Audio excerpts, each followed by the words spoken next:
नमस्कार दोस्तों, मैं सोना दादी स्वागत करती हूँ आपका जीनी स्टडी क्लासेस पे। आज का हमारा टॉपिक है रासायनिक अभिक्रिया और समीकरण। हम कर रहे हैं आरपीसी फर्स्ट ग्रेड का 30 डेज का कोर्स का चैलेंज और आज है उसका 11th डे। ये जो आज का डे है इसमें हम ये टॉपिक वन शॉट में करेंगे क्योंकि अभी तक हम सारे टॉपिक दो पार्ट में कर रहे थे, जबकि ये वन पार्ट में हो जाएगा। ये उतना बड़ा नहीं है और ये इजीली समझ में भी आपको आ जाएगा। अब 3 टॉपिक ऐसे जो 2 पार्ट में होंगे, बाकी सारे टॉपिक वन शॉट में कंप्लीट हो जाएंगे, तो आपका कोर्स बिफोर 30 डे कंप्लीट हो जाएगा। ये जो टॉपिक है इसमें से लास्ट ईयर 2024 में 3 ग्रुप्स में एक क्वेश्चन आया हुआ है, तो इंपॉर्टेंट है। मैं PYQs डालती रहती हूँ शॉर्ट्स में, वो आप देखते रहिए क्योंकि एक्चुअली सारे PYQs ही वो सारे इंपॉर्टेंट है। मुझे लास्ट में अगर टाइम मिला तो मैं सारे PYQ असेंबल करके एक वीडियो और बना दूंगी, पर फिलहाल आप शॉर्ट्स में जो PYQs डाले जा रहे हैं वो भी देखते रहिए, तो आपको प्रैक्टिस होती रहेगी। ठीक है, चलिए बढ़ते अपने टॉपिक की तरफ। जो टॉपिक है रासायनिक अभिक्रिया और समीकरण।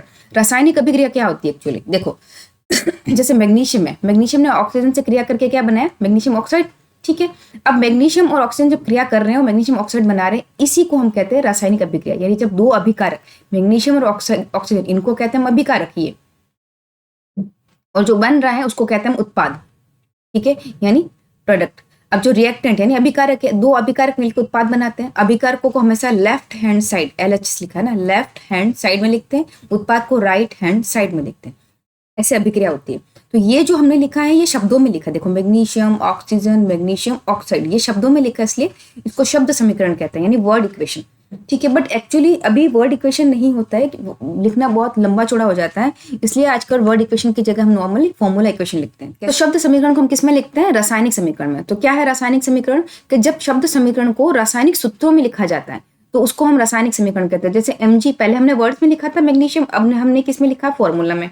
अब ऑक्सीजन पहले वर्ड में लिखा था, अब उसके प्रतीक के रूप में लिखा है। फिर MgO वर्ड में लिखा था मैग्नीशियम ऑक्साइड, अब हमने MgO लिखा है। देखिए MgO है ना, हमने लास्ट चैप्टर में पढ़ा था रासायनिक सूत्र बनाने में कैसे बना था MgO, वो एक बार आप वापस से करके देख लेना क्योंकि सामने आया आपके। तो MgO2 और मिलके बना रहा है MgO, ये तो हो गया रासायनिक समीकरण, क्योंकि अब शब्दों में नहीं लिखा हुआ है, प्रतीकों में लिखा हुआ है, तो ये सूत्र में लिखा हुआ एक तरह से, तो उसको रासायनिक समीकरण कहते हैं। ये हो गया रासायनिक समीकरण। अभिक्रिया ये एक तरह से रासायनिक अभिक्रिया ही है और उसको हमने सूत्र में लिखा हुआ है, तो इसमें इसको क्या कह दिया हमने? रासायनिक समीकरण। कोई भी समीकरण जो इस फॉर्म में लिखा हुआ है उसको रासायनिक समीकरण कहेंगे, जो कोई भी, जरूरी नहीं सिर्फ ये एक है। ठीक है, अब क्या है कि इधर तो है एक Mg, ठीक है, इधर एक Mg, ठीक है, यहाँ तक इधर है 2 ऑक्सीजन, पर इधर देखिए ओनली 1 ऑक्सीजन है, यानी ये दोनों तरफ परमाणु समान नहीं है। जबकि आपने पढ़ा था पिछली क्लास में कि डाल्टन क्या बोलता? डाल्टन बोलता था कि दोनों तरफ अभिक्रिया, अभिकारक और उत्पाद, यानी अभिक्रिया के इधर साइड और इधर साइड दोनों तरफ परमाणु की संख्या समान होगी तभी उसका द्रव्यमान समान होगा। परमाणु की संख्या समान होगी तो द्रव्यमान भी समान होता है अभिक्रिया के पहले और अभिक्रिया के बाद में। इसी को हम द्रव्यमान संरक्षण का नियम कहते हैं। इसलिए उसने बोला था कि परमाणु भी सेम होते हैं। अब यहाँ देखो परमाणु सेम नहीं है, इधर तो ज्यादा है, 2 है, इधर 1 है, तो ये जो समीकरण है वो क्या है? असंतुलित समीकरण, यानी अनबैलेंस्ड है। ये बैलेंस नहीं है अभी तक, है ना, ऊपर नीचे है ना, बैलेंस नहीं है ये। तो इसको बैलेंस कैसे करते हैं मैं बताती हूँ आपको। देखो मैं यहाँ बताती हूँ, वहां मैंने लिख दिया है, ये इधर 1 Mg उधर 1 Mg, यहाँ तक डन। इधर O2 है ना, 2 है, इधर 1 है, तो मैं इसके आगे 2 लगा दूं। हाँ, ऐसे नहीं कर सकते है ना कि आप Mg लिखा और यहाँ 2 लिखा बीच में और O इधर कर दो, ऐसे नहीं कर सकते ना, अपनी मर्जी से 2 यहाँ लगा सकते हो। ये तो आपने पढ़ाई है लास्ट क्लास में फॉर्मूला बनाने में कि MgO का फॉर्मूला MgO ही बनता है, MgO2 बन नहीं सकता, है ना। क्यों नहीं बन सकता? वो लास्ट क्लास में आपने देख लिया। अगर नहीं देखा है तो एक बार प्लेलिस्ट में जाके आप लास्ट क्लास देख लीजिए।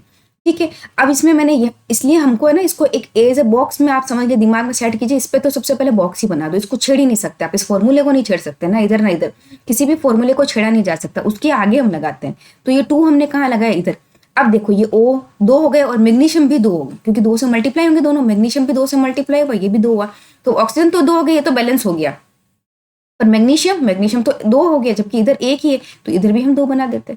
अब देखिए इधर 2 मैग्नीशियम, इधर 2 मैग्नीशियम हो गया, इधर 2 ऑक्सीजन, इधर भी 2 ऑक्सीजन, हो गया फॉर्मूला बैलेंस। इसको कहते हैं संतुलित समीकरण। आगे एक एग्जांपल और करेंगे ताकि आपको अच्छे से समझ में आ जाएगा अभी। अब देखो एक्चुअली संतुलित रासायनिक समीकरण का महत्व क्या है। मैंने आपको बताया कि द्रव्यमान संरक्षण का नियम के पालन करता है कि अभिक्रिया के पहले और बाद में कुल द्रव्यमान समान रहेगा। कुल द्रव्यमान तभी समान रहेगा जब परमाणु की संख्या समान रहेगी, कि जैसे हाइड्रोजन इधर 2 है तो इधर भी 2 रहेंगे, तो इसमें परमाणु की संख्या समान है तो द्रव्यमान भी इसका 2 नहीं हो जाएगा, इसका भी 2 नहीं हो जाएगा, तभी वो समान रहेगा। ठीक है, अब ये बोल रहे हैं कि ये परमाणु की संख्या बता दी। अब इन्होंने एग्जाम्पल दिया वापस, जैसे कि ये देखो ये एग्जाम्पल बैलेंस्ड है। कैसे? जिंक 1 है, जिंक 1 है, ठीक है, हाइड्रोजन 2 है, हाइड्रोजन यहाँ 2 है, ठीक है, S एक है, यहाँ पर भी S एक है, ठीक है। O4, अब देखो अलग अलग परमाणु को देखना। SO4 वैसे तो आपको पता है कि ये साथ में मॉलिक्यूल है, बट क्योंकि ये सल्फर और ऑक्सीजन से मिलकर बना बहुपरमाणिक आयन है, मैंने कहा, तो इसको सल्फर को अलग देखेंगे, ऑक्सीजन को अलग, हर परमाणु को अलग देखना है आपको। तो सल्फर इधर एक है, इधर एक है, ऑक्सीजन इधर 4 है, इधर 4 है, यानी ये बैलेंस्ड है, सब बराबर। इसमें तो बैलेंस करने की भी जरूरत नहीं पड़ी, ऑटोमेटिक बैलेंस है, ठीक। अब चलते हैं आगे अपन नेक्स्ट, कि रासायनिक समीकरण संतुलित करने के लिए हम हिट एंड ट्रायल मेथड का यूज लेते हैं। हिट एंड ट्रायल मतलब पहले हम 2 लगाते हैं, 2 नहीं बैठा तो 3 लगाएंगे, 3 नहीं बैठा तो 4 लगाएंगे, ऐसे हम सोच सोच के कर करके बैलेंस करेंगे। कैसे, देखिए, बड़ा दिमाग वाला खेल है, पर मजा आता है इसको करने में। ये जो अभिक्रिया इंपॉर्टेंट नहीं है, आपको रटनी नहीं है, ऐसा नहीं है रटने बैठ जाइए, चीजें रटनी नहीं, मैं आपको बताऊंगी कि रटना क्या, मैं बताती हूँ आपको। रटने के लिए अथाह जीके है अपन को, हम लोगों को साइंस रटनी नहीं, इतना बहुत कम जगह आपको रटने की जरूरत पड़ती है, बाकी समझना होता है, क्योंकि ये आता ही नहीं। ऐसे कोई नहीं बोलेगा कि लोहा जल अभिक्रिया करके क्या बनाते हैं, आयरन ऑक्साइड बना रहे, ऐसा कोई नहीं पूछ रहा है, ठीक है। आपको सीधे सीधे इस फॉर्मूले को बैलेंस करना देंगे। एक प्रीवियस ईयर का क्वेश्चन आया हुआ है, 2024 में है या 22 में है, कहीं पे आया, आई थिंक 24 में ही आया हुआ एक सेम टू सेम क्वेश्चन। इसमें क्या क्वेश्चन है, आयरन जल से क्रिया करके फेरस ऑक्साइड बनाता है और हाइड्रोजन बनाता है साथ में, ठीक है। अब इधर देखो, सबसे पहले हम अणु देखते हैं कितने कितने हैं। Fe इधर 1 है, इधर 3 है, नहीं बैलेंस है। H2 इधर 1 है, H2 इधर 1 है, ये बैलेंस है। ऑक्सीजन इधर 1 है, इधर 4 है, बिल्कुल ही बैलेंस नहीं, यानी बैलेंस तो यह बिल्कुल नहीं है, ठीक। अब हम क्या करेंगे कि इसको सबसे पहले हम सबसे वो मॉलिक्यूल एटम लेंगे, वो परमाणु लेंगे जिसमें सबसे वो संख्या में सबसे ज्यादा है, जो संख्या में सबसे ज्यादा देखो ऑक्सीजन है, तो हम इसको कंसिडर करेंगे। अब उसको बराबर करेंगे, इधर 4 है ऑक्सीजन, ठीक है, तो हमको इधर भी 4 करने, तो आपको पता है कि इसके इस फॉर्मूले को बीच में हम कहीं पे कुछ नहीं लिख सकते, इस फॉर्मूले के आगे ही लिखना पड़ेगा हमको 4। तो मैं यहाँ इसके पास में लिख दूँ ये 4, इस फॉर्मूले के यहाँ लिखना पड़ता हमको यहाँ 4, ठीक है। तो मैंने यहाँ 4 लिखा फिलहाल, तो देखो 4 ऑक्सीजन हो गया ये, और अब ये कितना हो गया, देखो ऑक्सीजन तो 4 रह गया, पर हाइड्रोजन यहाँ 2 है ना, यहाँ 2, ये 2 है, और हाइड्रोजन यहाँ पे 2 है, और ये 4 है, तो 4 2 जा कितने बन गए 8, यानी 2 हाइड्रोजन को 4 गुना करोगे तो क्या बन गया 8, तो हाइड्रोजन तो बन गया 8, ऑक्सीजन बन गया 4। तो ऑक्सीजन तो बैलेंस हो गया, पर हाइड्रोजन डामाडोल हो गया, ये देखो, क्योंकि हाइड्रोजन यहाँ पे 2 है और इसने यहाँ पे 8 बना दिए। तो अब देखो ये 2 था, इसके आगे हमने 4 लगा तो 8 बना, तो यहाँ पर भी ये 2 है, इसके भी आगे अपन 4 लगा देते तो ये भी 8 बन गया। चलो, हाइड्रोजन भी कंप्लीट हो गया, यानी ऑक्सीजन और हाइड्रोजन ये तो बैलेंस हो गया, डन। अब देखो आयरन पे आते हैं, आयरन इधर 3 है और इधर 1 ही है, तो ये तो बेचारा सिंगल है, इसके आगे 3 लगा दो, ये भी 3 बन गया, तो ये आयरन भी 3 हो गया, ये भी 3 हो गया, डन। हाइड्रोजन कितना है, 4 2 जा, क्योंकि इसके आगे 4 लिखेंगे अपन 8, ये इधर भी हमने आगे 4 लगा दिया, ये 8। ऑक्सीजन कितने 4 और ये 4, इसको हम ऐसे करके लिखेंगे 3 Fe, ठीक है, plus 4 H2O, done, is equal to, ये 4 मैंने समझाने के लिए लिखा है, लिखना यहाँ पड़ता है ना, बस फॉर्मूलों को नहीं छेड़ना। H2O के बीच में कहीं कुछ भी नहीं लिख सकते आप, फॉर्मूला के आगे लिखना होता है आपको, ठीक है, उनको नहीं छेड़ना है। Fe3O4 प्लस 4 लगाया हमने यहाँ पर भी H2, ये हो गया आपका संतुलित समीकरण। अब क्वेश्चन क्या आया था लास्ट ईयर, क्वेश्चन आया था कि ये वाली रिएक्शन बिना समीकरण संतुलित किया, यानी 3 4 मैंने लगाई, ये नहीं लगाई, ये सेम टू सेम रिएक्शन दे दी, और उन्होंने बोला कि आयरन, हाइड्रोजन और ऑक्सीजन के लिए संतुलित Fe के लिए, H2O के लिए, Fe3O4 के लिए और H2 के लिए क्या क्या होगा। तो क्योंकि इसके लिए 3 आया था, इसके लिए 4 आया था, इसके लिए कुछ भी नहीं किया हमने, तो 1 ही लिया। हम यहाँ पे आगे 1 लिखोगे तो सेम टू सेम आएगा, तो ये 1 ही रहेगा और ये 4 रहेगा, तो इसका आंसर था 3 कोमा कोमा कोमा, यानी 3 4 1 4, ये आंसर था इसका, ठीक है। ऐसे क्वेश्चंस आते हैं, और यही एक रिएक्शन आपके दी हुई है, या फिर पीछे मैंने जो मैग्नीशियम का करके बताया वो रिएक्शन बैलेंस को। आरपीसी की खास बात ये है, क्वेश्चंस वो है ना एज इट इज एनसीईआरटी में से उठाती है, यानी कोई और अभिक्रिया नहीं दी हुई, तो मेरे हिसाब से 99% वो अभिक्रियाओं से ही क्वेश्चन उठाते हैं। अलग से अभिक्रिया देके आपको बैलेंस करने का बहुत रेयर चांस है कि दिया जाता है। तो जो रिएक्शंस यहाँ दी हुई है ना चैप्टर में, वो कर लो तो भी बहुत है आपके लिए, ठीक है। अब हमने रिएक्शन बैलेंस कर दी, इसके साथ में यहाँ लिखा है कि इसकी भौतिक अवस्था लिखनी पड़ती है, यानी फिजिकल स्टेट। अब देखो सॉलिड है तो S लिखा, S सॉलिड के लिए, लिक्विड है तो L लिखा, गैस है तो G लिखा, एक्वस सॉल्यूशन यानी जलीय विलयन ये AQ, मैंने ये साथ में इसलिए लिखे ताकि पता चले, AQ लिखा। तो देखो इस रिएक्शन में देखो आयरन क्या था, सॉलिड था तो यहाँ पे S लगा, जल था वो गैस फॉर्म में था, यानी भाप के रूप में था, ऐसा नहीं है कि लिक्विड, जल एक्चुअली लिक्विड नहीं था, वो भाप के रूप में था, यानी इसीलिए G लिखा है। लिक्विड होता तो L लिखते हैं। Fe3O4 है, सॉलिड में था तो सॉलिड लिखा, और H2 गैस बनी है, यानी वो उड़ जाती गैस, ये दोनों गैस है तो G लिखा। अब इसको देख के समझ में आ रहा है ना कि कौन सा सॉलिड है कौन सा लिक्विड, तो इसकी भौतिक अवस्था भी इस तरह लिखा जाता है। तो जो फाइनल समीकरण बनता है वो ये बना, ठीक है। हो सकता है आपको ऐसा दे दिया जाए, ये समीकरण दे दिया जाए और पूछा जाए कि इसमें से गैस कौन कौन से बताओ, तो अब आपको पता होगा कि G लिखा जाता है गैस के लिए, तभी आप बता पाओगे कि H2O और H2 गैस है, जबकि ये दोनों सॉलिड है, ये आपको पता होगा तभी बता पाओगे। जबकि क्वेश्चन बड़े सिंपल भी दे दिए जाते हैं, बस कॉन्सेप्ट क्लियर होने चाहिए आपके, तब आप उसको कर पाओगे। अब आता है रासायनिक अभिक्रियाओं के प्रकार, यानी टाइप ऑफ केमिकल रिएक्शन। देखिए रासायनिक अभिक्रिया आपके टॉपिक में इसमें 5 प्रकार की दी हुई है। सबसे पहली, दूसरी, तीसरी, चौथी, पांचवी वो फटाफट और कंपैरिजन करके करेंगे अपन लोग, ठीक है। फर्स्ट है संयोजन अभिक्रिया, यानी कॉम्बिनेशन रिएक्शन। जैसे नाम से पता चल रहा है कि 2 अभिकारकों का कॉम्बिनेशन हो रहा है और उत्पाद बन रहा है। कहीं पे भी आपको 2 उत्पाद, ये 2 ऐसे दिखे और उसका आगे एक ये दिखे, मैंने ये इसलिए बना के लिखा ताकि आपको समझ रहे कि कैसे हम रिएक्शन पहचानेंगे कौन सी संयोजन अभिक्रिया। अब खास बात यह है कि आपको कोई अभिक्रिया लिखने का नहीं बोलेगा कि इसको रिएक्शन करवाए इससे करवाए तो बना क्या उत्पाद में, ऐसा नहीं। आपको अभिक्रिया दे दी जाएगी और संयोजन अभिक्रिया पूछी जाएगी, या फिर संयोजन अभिक्रिया देके कोई भी एक अभिक्रिया देके उसका प्रकार पूछा जाएगा, दोनों में से कुछ भी हो सकता है। तो देखो जब आपको ट्रिक है पहचानने की कि जब अभिकारक 2 हो, है ना, और बीच में प्लस का साइन और उत्पाद दे से दिया हुआ एक, तो समझ जाना ये कौन सी अभिक्रिया, संयोजन, क्योंकि 2 का संयोजन हो रहा है, कॉम्बिनेशन हो रहा है ना, 2 अभिकारकों का, 2 रिएक्टेंट का, तो ये संयोजन अभिक्रिया। अब इसके एग्जांपल्स क्या क्या है, ये मुझे लगता है एग्जामिनर का फेवरेट एग्जाम्पल है, क्योंकि इसको कम से कितनी ही बार घुमा घुमा के पूछा हुआ है। अच्छी तरह से लर्न कर ले, अच्छी तरह से समझ लिए। क्या है ये कि कैल्शियम ऑक्साइड है, ठीक है, इसकी जल के साथ क्रिया करवाए H2 हो तो मिला कि हमको कैल्शियम हाइड्रोक्साइड। ये देखिए कैल्शियम ऑक्साइड को हमने जल के साथ क्रिया करवाई तो कैल्शियम हाइड्रोक्साइड बना। अब इसमें पूछा क्या जाता है, मेन तो ये पूछा, कभी कभी पूछा जाता है कि कैल्शियम ऑक्साइड की जल के साथ क्रिया करवाने पे बना क्या, ये भी एक आया हुआ है क्वेश्चन। तो ये इस रिएक्शन में आप थोड़ा याद रखिएगा, बाकी कहीं पे भी मत करिएगा। अब इसमें देखो कैल्शियम ऑक्साइड को क्या कहते हैं अपन, यहाँ बिना बुझा हुआ चूना। मुझे नहीं पता अभी की जनरेशन का तो, बट मैं जब छोटी थी तो मैंने देखा है कि मटकी में जो कली होती है ना, कली चूने का कला पत्थर, ऐसे गोल गोल पत्थर आते हैं ना जो हार्ड रहते हैं, उसको मटकी में डालते थे और उसके ऊपर पानी पोर कर देते थे, पानी डालते थे। जब पानी डालते तो एकदम से आवाज आती थी और ऐसे गैस निकलती थी अंदर से, वो उष्मा थी एक तरह से, वो एनर्जी, ये देखो जो लिखा है ना एनर्जी एकदम, और आवाज आती थी। फिर ये क्या बन जाता है, ये बिना बुझा हुआ चूना, यानी पहले ये बिना बुझा हुआ चूना था, इस पे पानी डाल दी और उसको बुझा दिया हमने, ये याद रखने का तरीका है। तो उसकी हम पुताई करते थे, है ना, चूना होता था उसको भिगो के फिर उसका अंदर नील वगैरह या उजाला डाल के उसकी फिर इस पे दीवारों पे पुताई करते थे। तो वो ये होता था पुताई जिसकी करते थे। कैल्शियम हाइड्रोक्साइड लेते क्या थे हम, ये इसमें हम पानी मिला देते थे, है ना, पानी मिलाते थे तो CaO को कहते हैं बिना बुझा चूना और कैल्शियम हाइड्रोक्साइड को कहते हैं बुझा हुआ चूना। मैं इतना एक्सप्लेन क्यों कर रही हूँ, ताकि आपको याद रहेगा कि जो बिना बुझा हुआ चूना था वो कैल्शियम ऑक्साइड था, और हाइड्रोक्साइड यानी H जुड़ा ना, H2O से H ले लिया इसने यहाँ से तो H आया यहाँ पे, देखो हाइड्रोक्साइड, ये H हाइड्रो मतलब क्या होता है, हाइड्रो मोस्टली वाटर के लिए, जल के लिए वर्ड केमिस्ट्री में यूज होता है, हाइड्रो कहीं पे भी आता है तो ये जल से लिया हुआ अणु है, तो ये बुझा हुआ चूना हो गया। अब अच्छे से समझ में आ गया कि बिना बुझा हुआ चूना कैल्शियम ऑक्साइड, उसमें जल मिलाया तो हमको बुझा हुआ चूना मिला। ये एक्वस फॉर्म में है, ये सॉलिड फॉर्म में था, लिक्विड मिलाया तो ये दोनों एक्वस फॉर्म किसको कहते हैं, जिसमें सॉलिड में पानी मिला दो उसको एक्वस यानी जलीय विलयन कहते हैं उसको।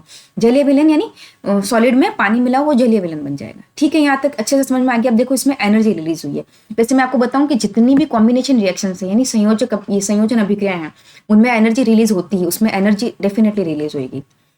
ये पॉइंट आप याद रखना क्योंकि आगे इसका आएगा। अब ये हो गया एक इंपॉर्टेंट, ये मैंने एनसीईआरटी में लिखा हुआ है ब्रैकेट में करके, और इसमें से है ना एक बहुत बड़ा एग्जाम, मुझे नाम याद नहीं एग्जाम का, 2025 में ही ये क्वेश्चन आया किसी एग्जाम में। उसमें क्या पूछा हुआ था कि जैसे बुझा हुआ चूना है ना, कैल्शियम ऑक्साइड था, उसमें पानी मिलाया तो कैल्शियम हाइड्रोक्साइड बन गया। अब ये हाइड्रोक्साइड को हमने यानी बुझा हुआ चूना है ना, पहले बिना बुझा हुआ चूना था, फिर पानी डालने से बुझ गया वो। तो अब ये जो बुझा हुआ चूना उसको दीवारों पर हमने पेंट किया। अब हमने पेंट किया तो एनवायरनमेंट में कार्बन डाइऑक्साइड होती है, ये कार्बन डाइऑक्साइड क्या करती है, इससे क्रिया करती और क्या बनाती, कैल्शियम कार्बोनेट। ये कैल्शियम कार्बोनेट है ना सॉलिड फॉर्म में। तो ये नहीं पूछा था, क्वेश्चन ये था कि जब कैल्शियम बुझा हुआ चूने से दीवारों की सफेदी की जाती है तो 2-3 दिन बाद एक चमकदार परत बन जाती है, वो किसकी होती है। तो CO2 से क्रिया करके, जैसे आज हमने पेंट किया ठीक है, तो आज उतनी चमक नहीं आती जितनी 2-3 दिन बाद आती है व्हाइट वॉश की। हमेशा ये जो चूने से अपन पुताई करते हैं उसकी 2 दिन बाद क्यों आती है? क्योंकि वो एनवायरनमेंट में जो CO2 होता है उससे क्रिया करके ये क्या ये वाला CO2 से क्रिया करके कैल्शियम कार्बोनेट बनाता है, और ये चमकदार होता है बहुत, इससे दीवारों पे चमक आ जाती है। साथ में जो H2O होता है वो उड़ जाता है अपने, ठीक है।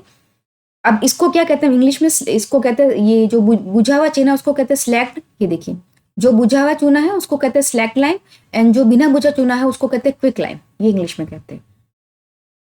इसका उदाहरण फर्स्ट कौन सा था? उदाहरण फर्स्ट था ये CaO से क्या बन रहा था, वाटर से जुड़कर क्या बन रहा था, ये CaOH2, ठीक है। यानी ये संयोजन ही हो रहा है, ये A ये B जुड़ के ये उत्पाद बनाया, ये भी संयोजन था। अब ये देखो, कार्बन और ऑक्सीजन मिलकर क्या बना रहे? CO2, ये भी संयोजन है। यहाँ देखो H2 और O2 मिलकर क्या बना रहे? H2O, ये भी संयोजन है।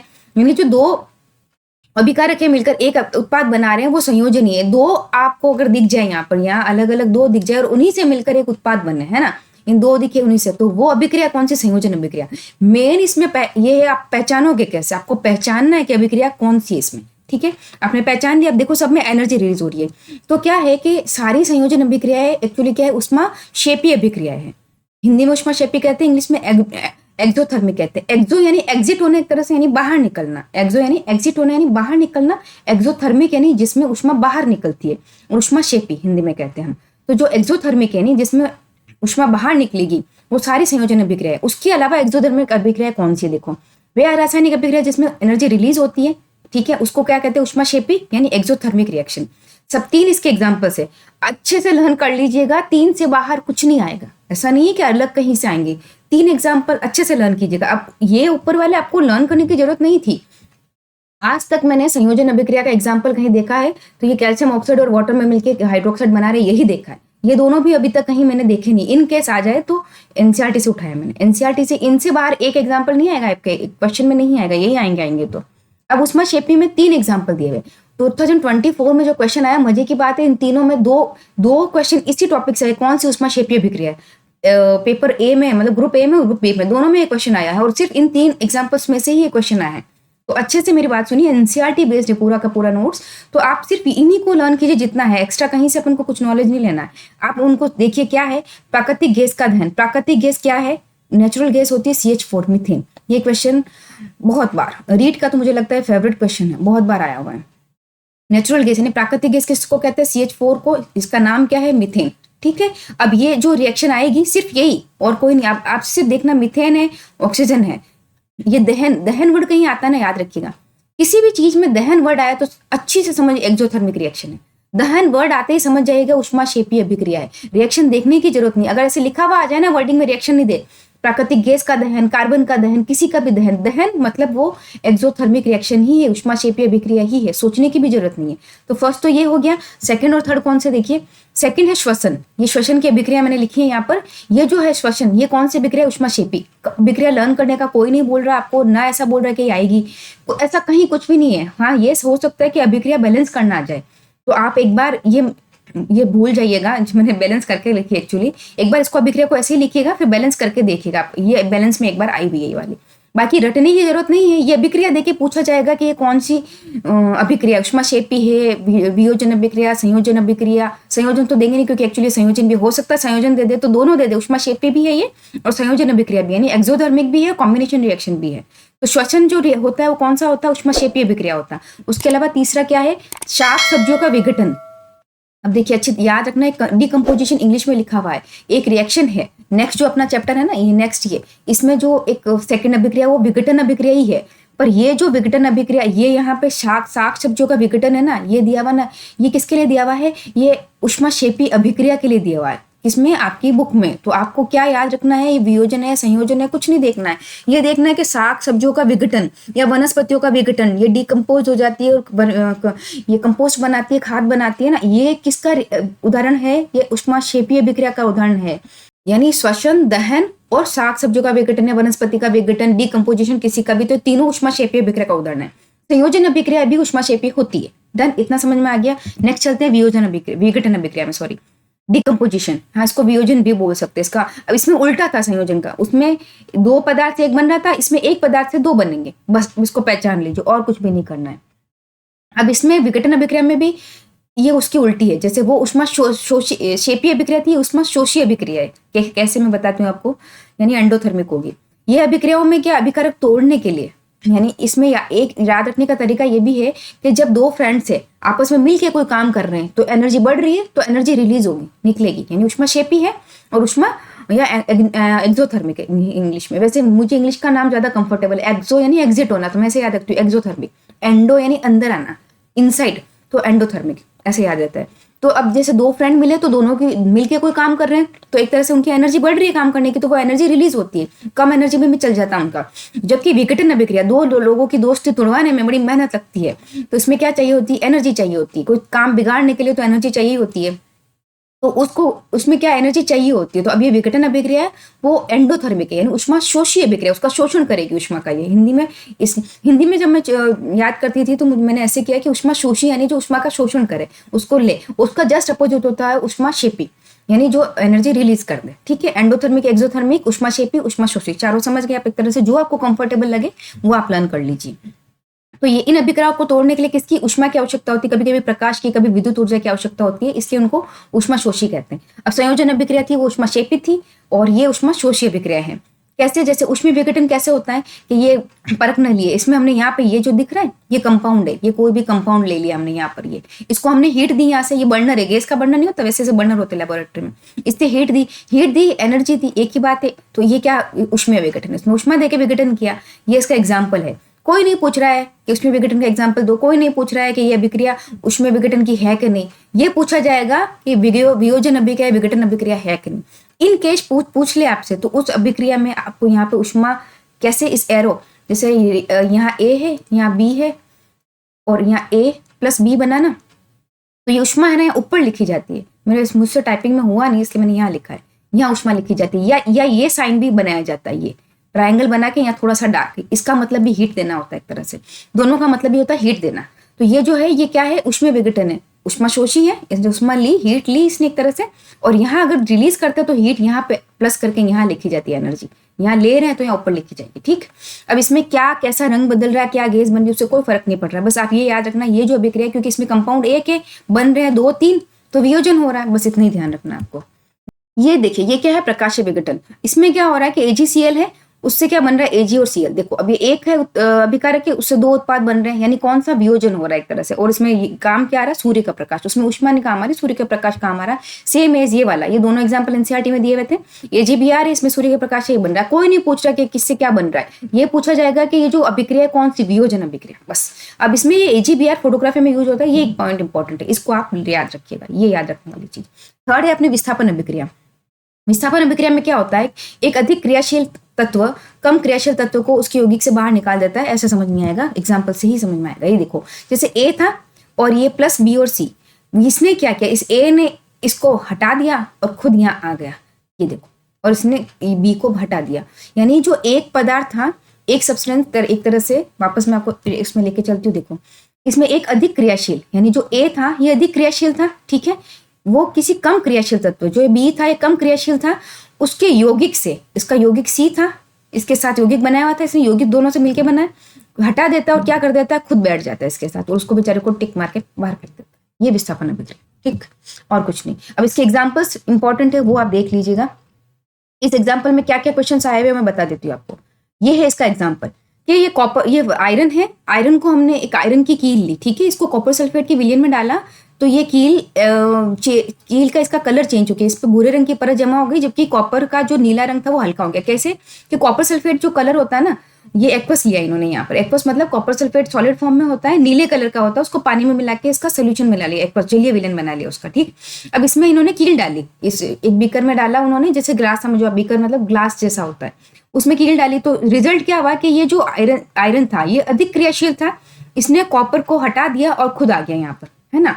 कम, इसका एक ही लॉजिक है, अधिक क्रियाशील आयन होता है वो कम क्रियाशील वाले को हटा देता है और खुद आ जाता है, रिप्लेस हो जाता है एक तरह से, ठीक है, यानी विस्थापित हो जाता है, ये इसका विस्थापन कर देता है, ये आयरन सल्फेट आ गया। तो ये क्वेश्चन ऐसे भी बन सकता है, एक तो ये रिएक्शन कौन सी है और इसने क्यों किया, क्योंकि ये अधिक क्रियाशील था आयरन, ठीक। अब चलो आगे। इसमें एक चीज और कि जो कॉपर सल्फेट का नीला रंग था ये हल्का हो गया, क्योंकि सल्फेट यहाँ से निकल गया और कॉपर सीधा अकेला बच गया। ये क्वेश्चन आता नहीं वैसे, फिर भी मैं बता रही हूँ आपको। यहाँ देखो कारण मेन इंपॉर्टेंट है कि लोहा कॉपर की अपेक्षा ज्यादा क्रियाशील तत्व था, इसलिए उसने क्या किया, कॉपर को हटा दिया, खुद आ गया, विस्थापित कर दिया, हटा दिया। मतलब सेकंड रिएक्शन इसमें यहाँ एग्जाम्पल दो और दे रखे हैं, सिर्फ एग्जाम्पल याद रखना है, कुछ नहीं रखना। मतलब ये अभिक्रिया लिखी हुई आएगी, आपको पूछा जाएगा ये कौन सी अभिक्रिया है, या आपको बोल देंगे कि विस्थापन अभिक्रिया इनमें से कौन सी, उनमें से कौन सी, ABCD, यानी ABCD में से कोई एक ऑप्शन इसमें से भी होगा। देखो जिंक है, कॉपर सल्फेट है, आपको अभिक्रिया गौर से देखनी है कि जिंक है, ये कॉपर सल्फेट है, तो अब जिंक यहाँ आ जाएगा और कॉपर को हटा देगा। अब देखो जिंक यहाँ आ गया, कॉपर को हटा दिया, डन। ये देखो लेड है, कॉपर क्लोराइड है, तो लेड यहाँ आ जाएगा और Cu को हटा देगा, तो ये लेड यहाँ आ गया, Cu को हटा दिया। कोई फर्क नहीं पड़ रहा, आपको लेड का नाम पता है क्या, कॉपर का नाम पता है क्या, जिंक का नाम पता है क्या, आप तो पकड़ना ये चीज कि ये यहाँ हट के यहाँ लग रहा है विस्थापन अभिक्रिया, बस इतना सा और कुछ नहीं। विस्थापन का कारण मैंने आपको बता दिया कि जिंक और लेड है वो दोनों कॉपर की अपेक्षा ज्यादा क्रियाशील है, यानी ये जिंक है ये ज्यादा क्रियाशील है, यहाँ पर लेड ज्यादा क्रियाशील है, किससे, कॉपर से ज्यादा क्रियाशील है, इसलिए हटा दे रहे हैं, वो ज्यादा पावरफुल है। ठीक है, अब आती है द्विविस्थापन अभिक्रिया। इसमें क्या होता है, दो आयनों का विस्थापन होता है।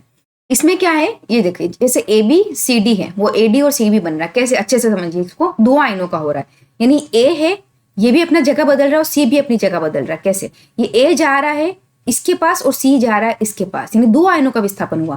पहले क्या हो रहा था, एक ही का विस्थापन हो रहा था, दूसरे को हटा दे रहा था, दूसरा सिंगल चला जा रहा था, बट अब ये क्या कर रहा है, ये भी उसकी जगह चला जा रहा है और ये उसकी जगह चला जा रहा है, तो दो आयनों का विस्थापन हो रहा है। ठीक है, A का विस्थापन यहाँ हो रहा है, C का विस्थापन यहाँ हो रहा है, तो देखो AD और CB, तो द्विविस्थापन, दो बार विस्थापन यानी द्विविस्थापन, बस यही देखना आपको। इसमें क्या होता है कि दो के बीच आयनों का आपसी आदान प्रदान होता है, यानी एक्सचेंज होता है, एक तरह से एक्सचेंज, आयनों का एक्सचेंज होता है, ये इधर चला गया, ये इधर चला गया, इन्होंने एक्सचेंज कर लिया अपनी जगह, तो जहां आयनों का एक्सचेंज होता है उसको क्या कहते हैं, डबल डिस्प्लेसमेंट, यानी द्विविस्थापन अभिक्रिया। ठीक है, अब इसमें क्या था, जैसे ये देखिए एग्जाम्पल नीचे दिया हुआ है, मैं स्किप कर दिया, ये है, जैसे ये है, ये है, ये है, नाम क्या है नहीं पता, कोई प्रॉब्लम नहीं, ये सोडियम यहाँ चला गया, ठीक है, ये देखिए यहाँ चला गया NaCl, ये Cl2 है, यहाँ NaCl बन गया, और ये जो बेरिलियम ये यहाँ चला जाएगा, ये सल्फर के पास, सल्फेट के पास, ये बेरिलियम सल्फेट बन गया। तो क्या किया इन्होंने, एक्सचेंज किया, ये यहाँ आ गया, ये यहाँ आ गया, यानी आयनों का आदान प्रदान हुआ। आयन विनिमय भी कह सकते हैं, आयनों का आदान प्रदान भी कह सकते हैं। सबसे अच्छी बात आप इंग्लिश में देखना, एक्सचेंज वर्ड डेफिनेटली आएगा, हिंदी में चाहे दो तीन अलग अलग वर्ड भी आ जाए, इंग्लिश में आते हैं एक्सचेंज ऑफ द आयन्स। ठीक है, अब इसमें क्या है कि जैसे बेरिलियम है और सल्फेट है, ये जो मिलके ये बाकी सारे देखो, ये एक्वस से, ये एक्वस से, ये एक्वस से, ये सॉलिड फॉर्म में बताया।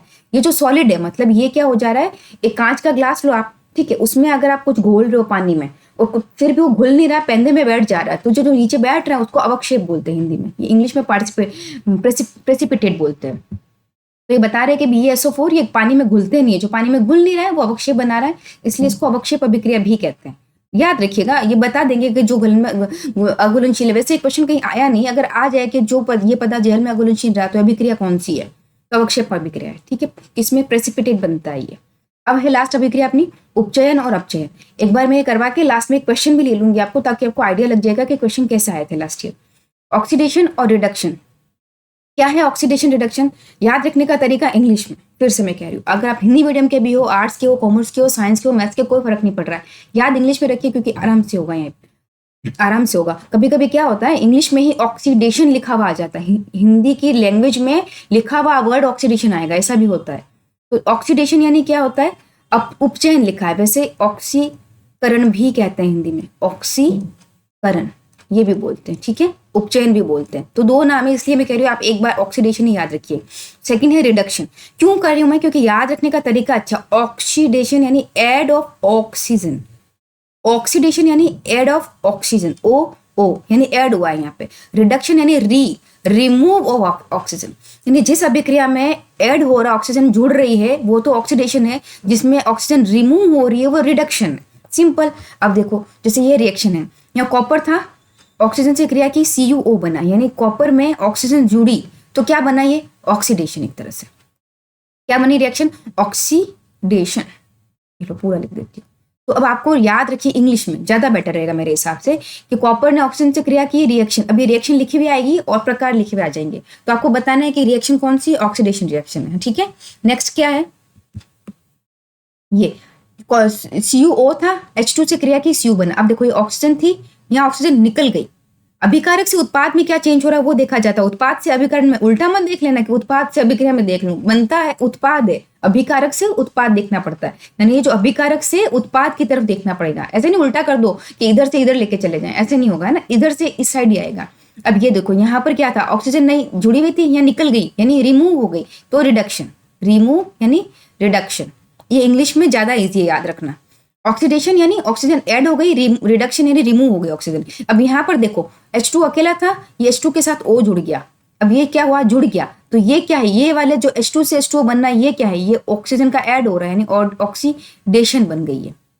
ठीक है, स्पेलिंग लर्न करने का कोई नहीं कह रहा, वहां पे इंग्लिश में बेचारे में लिखा हुआ आएगा, एग्जाम में आपके लिखे हुए आएगी, आपको सिर्फ पहचानना है वो वर्ड। ठीक है, अब क्योंकि यहाँ कॉपर ऑक्साइड का, अब यहाँ ऐसे लैंग्वेज में लिखा हुआ है तो टेंशन मत लेना, कॉपर ऑक्साइड का रिडक्शन हुआ है कॉपर में, हाइड्रोजन का ऑक्सीडेशन हुआ है H2O में, बस लैंग्वेज है। कॉपर ऑक्साइड का रिडक्शन हुआ है किसमें, कॉपर में, और H2 का ऑक्सीडेशन हुआ है इसमें। ये जहां रिडक्शन और ऑक्सीडेशन एक ही अभिक्रिया में होते हैं उसको रेडॉक्स अभिक्रिया भी कहते हैं। ये भी ये वाली देखो, अब यहाँ पर रिडक्शन भी हो रहा है अभिक्रिया में और ऑक्सीडेशन भी हो रहा है, दोनों हो रहा है, यानी ये रेडॉक्स अभिक्रिया है। रेडॉक्स अभिक्रिया में ऑक्सीडेशन और रिडक्शन दोनों एक साथ होते हैं। बहुत क्वेश्चन पूछे जाते हैं, बहुत भैया, मतलब सीधा सीधा कि रेडॉक्स अभिक्रिया किसे कहते हैं, जिसमें ऑक्सीकरण हो, जिसमें अपचयन रिडक्शन हो, जिसमें दोनों हो, या इनमें से कोई नहीं, वगैरह वगैरह ऑप्शन कुछ भी बना देते हैं। क्वेश्चन बहुत आते हैं इसके। ठीक है, अब इसमें क्या होता है, एक पदार्थ का ऑक्सीडेशन होता है, दूसरे का रिडक्शन। जैसे एग्जांपल्स क्या है, ये ZnO है, इसमें ऑक्सीजन है, अब ये देखो इसमें ऑक्सीजन नहीं है ना, क्या हुआ, रिमूव, देखना क्या, रिमूव रिडक्शन, बस रिमूव रिडक्शन। अब क्वेश्चन हिंदी इंग्लिश दोनों में आते हैं ना, अच्छी बात ये है। तो इसमें अगर आप हिंदी मीडियम में इंग्लिश मीडियम में दोनों हो, कोई भी हो, आप आंसर में ये वर्ड ढूंढना, इंग्लिश में ढूंढना, इजी रहेगा आपके लिए, क्योंकि नहीं तो हिंदी में बहुत कंफ्यूज हो जाओगे याद करने के लिए। अब ये कार्बन अकेला था और इसके साथ ऑक्सीजन आ गया, तो ये क्या हुआ, ऑक्सीजन का ऐड हुआ, तो ये ऑक्सीडेशन। ठीक है, सिंपल इजी, समझ में आ रहा है आराम से।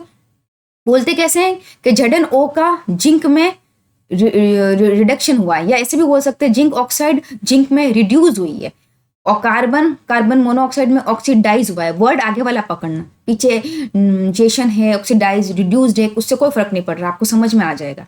अब MnO2 है और ये है MnO2, यहाँ से क्या बना, MnCl, O2 हट गया, ऑक्सीजन हट गया यानी रिमूव हो गया, यानी रिडक्शन।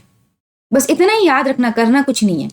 एक याद रखिएगा, मैंने अभी तक आपको की कॉन्सेप्ट बताया नहीं, ताकि सारे एग्जाम्पल एनसीईआरटी के है ना इस ऑक्सीजन के ही रिलेटेड है समझने के लिए। बस ये एक जगह पे लिखा हुआ है एनसीईआरटी में, इसलिए मुझे आपको बताना पड़ रहा है कि ऑक्सीडेशन यानी एड ऑफ ऑक्सीजन होता है, इसका जस्ट उल्टा हाइड्रोजन के लिए होता है, यानी ऑक्सीडेशन एड ऑफ ऑक्सीजन यानी रिमूव होगा हाइड्रोजन का, और सेम रिडक्शन में रिमूव ऑफ ऑक्सीजन है तो एड होगा हाइड्रोजन का। सिर्फ एक जगह से लिखा हुआ, हो सकता है एग्जाम में आ जाए, तो आप याद सिर्फ यही रखना, एड ऑफ ऑक्सीजन ऑक्सीडेशन, उसका जस्ट उल्टा हाइड्रोजन के लिए कर देना है। एड ऑक्सीजन है तो रिमूव हाइड्रोजन होगा, रिमूव ऑक्सीजन है तो एड हाइड्रोजन होगा, मतलब उसको सिर्फ रिवर्स करना। थोड़ा सा एक बार शांति से वीडियो पोज करके इसको देखना, समझ में आ जाएगा आपको। ठीक है, नेक्स्ट चलते अपन कि जो ऑक्सीडेशन अभिक्रियाएं हैं उसका दैनिक जीवन में उपयोग क्या है। उपयोग नहीं, इवन मुश्किल ही है इसका। क्या है कि जैसे संक्षारण है, कोरोजन है ना, संक्षारण क्या होता है, कुछ धातु में, आप लोहा ले लीजिए, लोहे की कढ़ाई है अगर, ठीक है, उसको वो थोड़ी सी गीली है और उसको आपने हवा में छोड़ दिया, तो लोहा क्या करता है, वाटर, थोड़ी गीली होती है तभी, सूखी होती है उतना नहीं प्रॉब्लम, वाटर और हवा में जो ऑक्सीजन है उससे मिलकर क्या करेंगे, वो एक क्रिया करेंगे और क्या बनाएंगे, एक फेरस ऑक्साइड समथिंग कुछ बनाते हैं, जिसको कहते हैं जंग लगना, यानी लोहा प्योर नहीं बचेगा, कुछ और कंपाउंड बना देगा, वो कंपाउंड धीरे धीरे उसको क्या करेगा, क्षति पहुंचाएगा उस चीज को, कढ़ाई पे ऊपर जमना शुरू हो जाएगा, जंग लगना कहते हैं जिसको। तो ये क्या है कि संक्षारण वो जिसमें धातु है। याद रखना, हमें जब छोटी थी तो मुझे बड़ी कंफ्यूजन थी, धातु एक्चुअली होती क्या, धातु क्या है, सारे बर्तन घर के एक तरह से धातु है, एल्यूमिनियम है, स्टील है, सारे गहने हम पहने वो धातु है, ये सब धातुएं हैं। तो इसमें क्या बोल रहे हैं कि जो धातुएं हैं वो वातावरण में उपस्थित ऑक्सीजन से, नमी से, अम्ल से, गैसों से, किसी से भी क्रिया करके धीरे धीरे क्षतिग्रस्त होती है, वो है संक्षारण।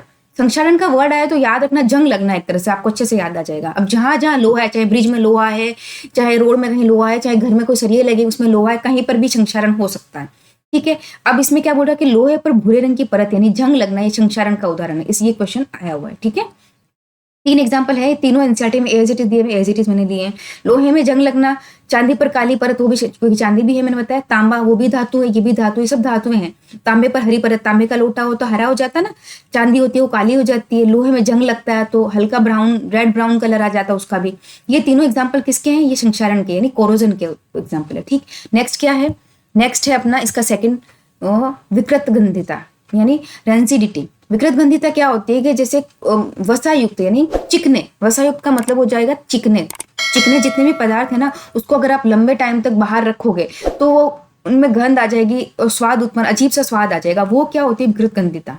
उसी को कुल मिला के ऑयली पदार्थों का सड़ जाना है विकृत गंधिता। ऑयली पदार्थ जितने भी अगर बाहर रख दो हवा से क्रिया करके, वो भी क्या करेंगे? सड़ जाएंगे। ऑक्सीजन से बहुत अच्छे से क्रिया करते हैं। मैंने बताया जैसे कॉपर है, ऑक्सीजन से क्रिया करके CuO बना देगा, है ना। ये ऑक्सीडेशन हुआ ना, ऑक्सीजन का जुड़ना, ऑक्सीडेशन हुआ।